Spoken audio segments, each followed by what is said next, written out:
अग्नि के समान क्रोधित लक्ष्मण किष्किंधा के द्वार पर खड़े थे और अंदर उतने ही चिंतित सुग्रीव अपना सिंहासन छोड़कर अपने मंत्रियों के साथ खड़े थे। अद्भुत और सुग्रीव को चिंता में डालने वाला समय उनके सामने था। उस चिंता की घड़ी में संकट मोचन हनुमान सुग्रीव जी का संकट हरने के लिए सामने आए। वाल्मीकि रामायण के किष्किंधा कांड के 32वें चैप्टर में वाल्मीकि जी लिखते हैं कि सुग्रीव बोले, मैंने तो कोई अनुचित बात मुंह से नहीं निकाली, ना ही कोई गलत काम किया है।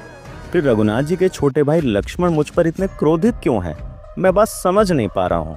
लगता है मेरे शत्रुओं ने निश्चय ही श्री रामचंद्र जी या लक्ष्मण जी से मेरी कुछ ऐसी बातें कहीं जिनके कारण उनके मन में क्रोध उत्पन्न हो गया है।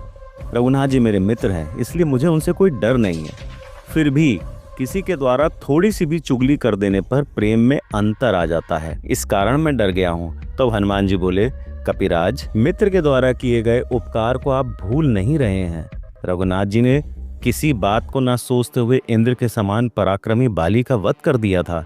सीता जी की खोज करने का जो समय आपने निर्धारित किया था, आप उसको भूल गए हैं। शरद ऋतु प्रारंभ हो गई है, लेकिन स्पष्ट प्रतीत होता है कि आप राज के सुख में खो गए हैं, इसलिए लक्ष्मण आए हैं। आपकी ओर से अपराध हुआ ही है। हाथ जोड़कर लक्ष्मण को प्रसन्न करने के सिवा आपके पास कोई विकल्प नहीं है। भगवान श्री राम यदि क्रोध करके धनुष हाथ में ले लें तो देवता, असुर, गंधर्व सहित संपूर्ण धरती अपने वश में कर सकते हैं। इसलिए आपको अपने पुत्र मित्रों के साथ सिर झुकाकर श्री रामचंद्र जी के अधीन रहना चाहिए। उनके आदेश की अवहेलना नहीं करनी चाहिए। आप तो लक्ष्मण सहित श्री रघुनाथ जी के अतुल्य बल को जानते ही हैं।